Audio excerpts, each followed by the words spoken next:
There is a moment that happens to almost everyone, and almost no one catches it in real time.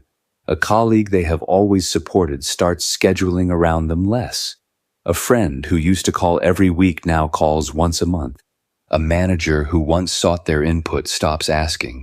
Nothing dramatic triggered any of this. No argument, no failure, no falling out. The relationship simply began to quietly reorganize itself around a different geometry, one where this person occupies less weight, less consideration, less gravity than they once did. And if you ask that person what went wrong, they would not know, because what went wrong was invisible. It happened in the language beneath the language, in the behavioral signals they were sending every single day, without realizing they were sending anything at all. The signal was this: I am always here. I am always available. Reaching me costs you nothing. That signal, repeated consistently over months and years, does something to how people perceive you. It does not make them love you more. It does not build loyalty or respect or the kind of social weight that translates into influence. It does the opposite. It trains the people around you to treat your presence as ambient, useful the way furniture is useful, present the way background noise is present, but never quite something you stop to think about or assign genuine value to. This video is not about becoming cold. It is not about game playing or artificial manipulation or performing some version of yourself that you are not. It is about something more precise and more uncomfortable than any of that. It is about the mechanics of perceived value in social systems, why the people who command the most respect are almost never the ones who give the most access, and what that means for how you are operating right now. Machiavelli understood this dynamic in the 15th century. Robert Greene mapped it across 5 centuries of historical evidence. And today, in corporate environments, digital networks, and high-stakes interpersonal hierarchies, the same mechanism is operating with the same precision it always has. Let us begin. There is a specific type of professional that every organization contains. You have seen him. You may have been him. He is competent. He is well-liked. He is the person everyone knows they can count on. He responds to messages faster than anyone else on the team, usually within minutes, sometimes within seconds. He never declines a meeting request. When his calendar is full, he finds a way to make it work anyway. When a colleague needs something at the end of the day, he stays. When a project needs someone to take on extra scope, he volunteers before anyone else even considers it. He has convinced himself, in the way that reasonable people convince themselves of reasonable things, that this pattern is how you build credibility in an organization. That the people who get promoted, who get respected, who get given the important rooms and the consequential decisions, those people got there by being reliable, by never letting anyone down, by making themselves indispensable through sheer, consistent availability. He is wrong. Not about reliability mattering. Reliability matters, but he has confused reliability with unconditional access. And those two things produce entirely different social outcomes. Here is what is actually happening around him in the invisible architecture of how organizations assign status. His colleagues have not made a conscious decision to undervalue him. No one sat in a room and decided he was less important. What happened is simpler and more mechanical than that. They priced him. The way markets price anything, according to supply and demand. And because his supply is infinite, because reaching him costs nothing, because his yes requires no effort to obtain, the price their subconscious assigns to his engagement has settled at a number that reflects convenience rather than consequence. He is the person you call when you need something done quickly. Not the person you call when you need to think through something important. Not the person whose opinion you wait for before making a decision. Not the person whose absence from a meeting makes you reschedule it. He is efficient. He is reliable. He is, in the precise social economic sense of the word, cheap. And he built that reputation entirely by himself, through nothing more than the pattern of his responses. Think about what it looks like from the outside. Every time someone messages him and he responds within 60 seconds, they receive confirmation. This person was not in the middle of anything important. Every time he reshuffles his calendar to accommodate a last-minute request, the message received is, his time was not spoken for. Every time he says yes without pausing to consider, without any visible deliberation, the implicit communication is that the decision required no real evaluation on his part. None of this is what he intended to communicate, but intention is irrelevant to how signals are received. Social perception does not operate on what you meant. It operates on what your behavior, repeated consistently over time, has trained people to expect. And what they expect from him now is access. Immediate, unconditional, frictionless access. The moment something becomes that easy to obtain, it becomes that easy to take for granted. There is a man at the other end of that same organization. He responds to messages, but not always the same day. His calendar has openings, but not many, and scheduling something with him involves at least a few exchanges. When he is in a meeting, he is genuinely in that meeting. His phone does not buzz with immediate replies going out. He declines things, not rudely, not with elaborate explanation. He simply says he will not be able to make that work, and he moves on. He is not necessarily smarter. He is not working longer hours. He has not done anything theatrical or aggressive to position himself. He has simply, through behavioral architecture alone, communicated that his attention is finite, that reaching him requires something, that his yes, when it comes, is the product of a deliberate evaluation rather than a reflexive accommodation. The organization treats these two men differently in ways no one would ever say out loud, but the difference is felt in every room they enter. Niccolo Machiavelli wrote most clearly about power in the context of princes and political authority, but the psychological principles he identified were not specific to the 15th century. They were observations about human nature, about how status is assigned, how authority is perceived, and what causes it to erode. His most critical warning was not about cruelty, it was about contempt. Machiavelli argued, with characteristic directness, that a ruler could survive being feared. He could survive being disliked by some factions.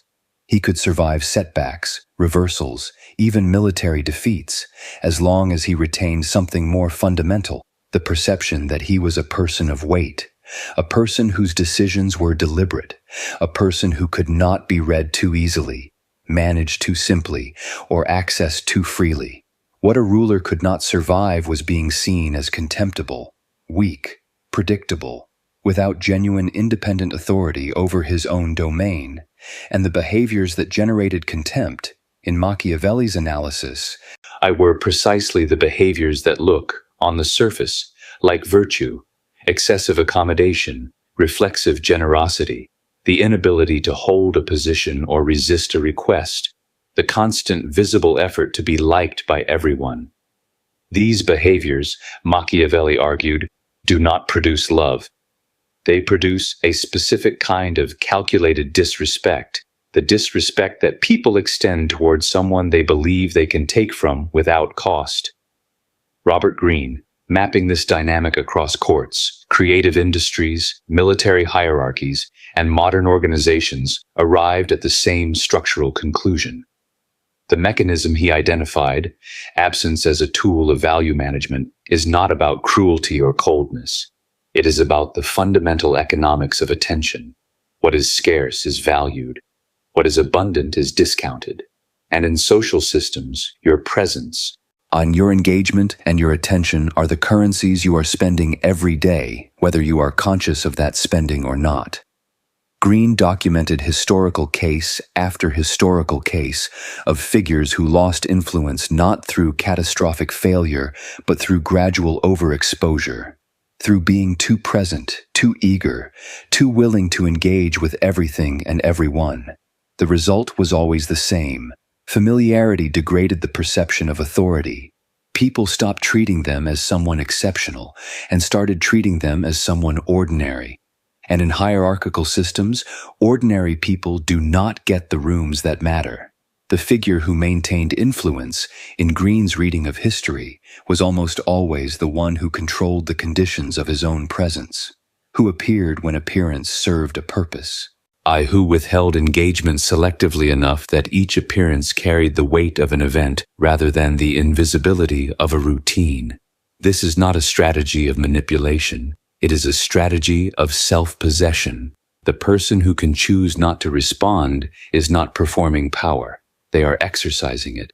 The person who can decline a request without anxiety or over-explanation is not being difficult. They are demonstrating that they have a relationship with their own time that is governed by their own priorities, not by the management of other people's expectations.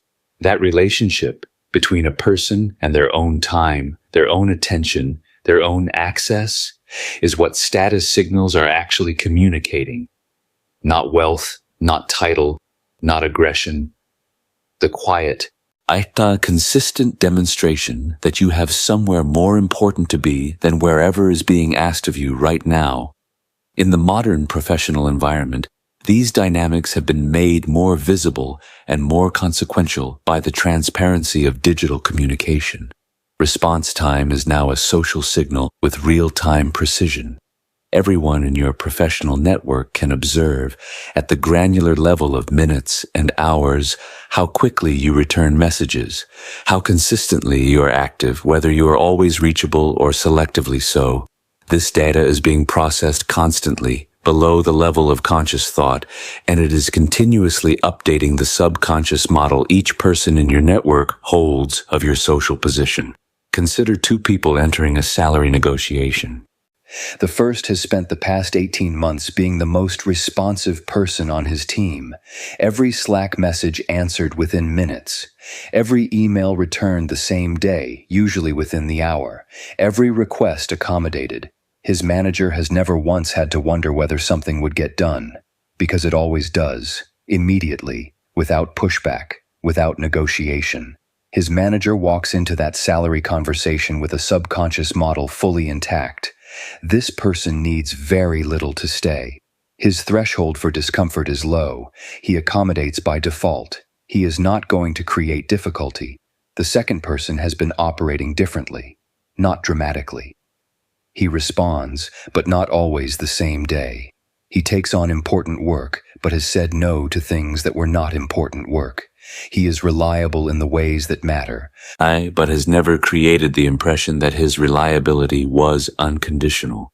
His manager has, on a few occasions, been uncertain whether he was satisfied, has had to actually consider what would be required to keep him engaged, has, in the invisible accounting of the professional relationship, assigned him a higher price. The negotiation these two people enter is not the same negotiation. The first is asking for more money from a position where his manager has already priced him as someone who does not require much. The second is asking from a position where his manager's subconscious model has already assigned him leverage, because the cost of losing him has been implicitly registered. The technical performance of these two people may be identical. The outcome of their negotiations will not be. Now carry this same analysis into the social architecture of a team meeting, 10 people in a room or on a video call. One of them has established, through consistent behavioral pattern, that they engage with everything. They comment on every agenda item. They respond to every tangential point. They fill every silence. They are present in the way that someone is present when they have not yet understood that strategic withdrawal can be more powerful than constant engagement. Another person in that room speaks less. Not because they have nothing to say, because they understand, consciously or not, that the economics of attention in a group setting mean that the person who speaks selectively appears to be speaking from a position of considered authority. While the person who speaks constantly appears to be speaking from a position of anxiety about being heard. When the selective person speaks, the room adjusts. Not because of what they say, necessarily, because of what their speaking pattern has conditioned the room to expect, that when this person engages, it is worth paying attention to. that the words were not produced reflexively. That conditioning is built entirely through behavioral pattern. It costs nothing except the discipline of restraint. The practical architecture of this shift begins with something that sounds simple and is genuinely difficult: developing a deliberate relationship with your own response time, not fabricating delay, not sitting with your phone in your hand counting minutes before responding to seem important. That is performance. And performance generates the anxiety it is trying to conceal. What this requires is an actual internal restructuring of how you relate to incoming demands on your attention. The default operating mode for most people is reactive. Something arrives, a message, a request, a question, an invitation, and the response is generated and returned as quickly as possible. This feels like efficiency. It is actually a continuous broadcast of unconditional accessibility. Each instant response is a small data point, and the accumulation of those data points forms a very specific picture of who you are in social and professional space. A person without friction. A person whose attention is always immediately available. A person who, implicitly, has nowhere more urgent to be. Restructuring this means building a genuine practice of non-reactivity. Not as a tactic, but as a recalibration of what you understand your attention to be worth. Important messages receive responses, but not immediately. Complex questions receive considered responses, not reflexive ones. Requests are evaluated against actual priorities before a yes or no is issued. This is not avoidance. It is the exercise of discretion. And discretion, in social systems, is one of the most powerful signals of internal authority. The companion to this is the architecture of your no. Most people who struggle with the dynamics described in this video are people who have essentially removed no from their operational vocabulary. They have told themselves a story in which saying yes to everything is generous, supportive, and the right thing to do. And they have not noticed that this story has been doing structural damage to their social position for years. The no is not a weapon. It does not need to be aggressive or confrontational or even particularly explained. The most powerful form of no is the one delivered with total calm and no apparent need for the other person's understanding or acceptance. Something does not work for you. You will not be able to make that work. You have considered it and it does not fit. Full stop. No apology appended. No elaborate reasoning offered. No visible discomfort at potentially disappointing someone. That kind of no does something very specific in the social environment. It communicates self-governance. It signals that your schedule is governed by your own priorities, not by other people's requests. And it immediately recalibrates how the person on the receiving end experiences your yes, because they now know, from direct evidence, that your yes is not automatic. The selective yes becomes retroactively valuable, because they have seen what it looks like when you decline. The third dimension of this recalibration involves the texture of your engagement when you are present. Many people who are attempting to establish social authority try to do it through volume, through speaking more, contributing more, demonstrating more. This approach almost always produces the opposite of its intended effect. It reads as the behavior of someone working hard to be seen, which is the behavior of someone who fears they are not important enough to be seen without effort. The more powerful behavioral pattern is engagement through economy. You say less, but what you say carries more internal density. You do not fill silences. You allow conversational space to exist without rushing to occupy it. You complete thoughts without adding unnecessary elaboration. You ask questions more often than you deliver conclusions.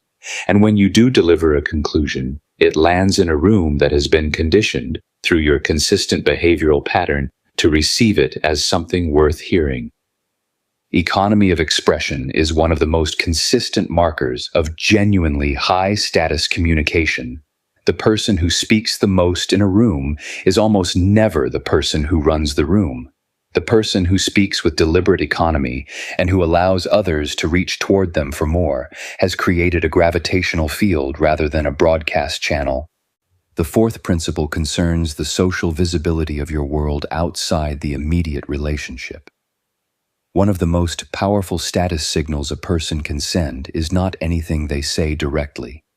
It is the ambient evidence that their life contains weight in multiple directions, that they have real intellectual commitments, real professional demands that are actually interesting and consequential, real relationships and obligations that compete for their attention in ways that are not manufactured. This is why performed busyness always fails.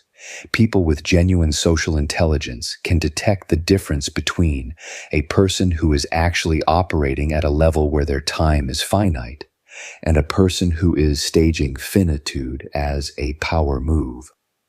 The former generates gravity. The latter generates mild contempt, which is exactly what it was trying to avoid. The strategic implication is not to pretend to be busy. It is to build a life that is genuinely full of things worth being busy with, and then to allow that fullness to naturally govern your availability without any performance attached to it. When your unavailability is real, people feel the difference. When your engagement, when it comes, is genuinely drawn from a world of competing demands, it carries an authenticity that no tactical delay can replicate. The fifth dimension of this framework is perhaps the one most people never reach, because it requires a level of internal work that goes beyond behavioral adjustment. It is the relationship between how you value your own time and how others are permitted to value it. There is a correlation so consistent it approaches a law. People will assign to your time approximately the value you appear to assign to it yourself. If you treat your time as something that must be justified by whoever asks for it, if your default is accommodation, if the burden of proof for your availability lies with your own priorities rather than with external requests, then others will adopt the same frame. They will feel entitled to your time because your behavior has communicated that entitlement is appropriate. If, by contrast, you operate from a frame in which your time is inherently valuable and requests for it are granted selectively on the basis of genuine priority, not entitlement, not performance, but actual internal conviction, the social environment recalibrates accordingly, not overnight, but consistently. Over time, the way any shift in fundamental operating assumptions eventually reorganizes the world around it. This is the deepest level of what this entire framework is pointing toward, not a set of behavioral tactics, a genuine restructuring of how you understand your own position in social space. The tactics follow naturally from that restructuring. Without it, they are theater. With it, they are simply the natural expression of a person who has come to understand something true about how social value operates. There is a question worth sitting with at the end of all of this. Why do intelligent people fall into the too available pattern in the first place, given how mechanically it works against them? The answer is usually not stupidity. It is a specific kind of anxiety. The fear that if they are not perpetually useful, perpetually present, perpetually accommodating, they will become irrelevant. That the value they provide through access and reliability is the primary thing preventing them from being ignored entirely. This anxiety inverts the actual social mechanics. The belief is that constant availability prevents being taken for granted. The reality is that constant availability is precisely what generates being taken for granted. The person whose presence requires effort to obtain cannot be taken for granted almost by definition, because each interaction requires an investment, and investments are tracked. Understanding this, really understanding it at the level where it changes behavior rather than just producing intellectual agreement, requires a specific kind of confidence, not arrogance, not indifference to others. Confidence in the genuine value of what you bring, Confidence clear enough that you no longer need to constantly demonstrate it through accommodation. The person who knows their worth does not need to prove it through availability. They prove it through the quality of their engagement when they choose to engage. That choice, the genuine, self-possessed choice of how to allocate your attention, is the foundation of everything described in this video.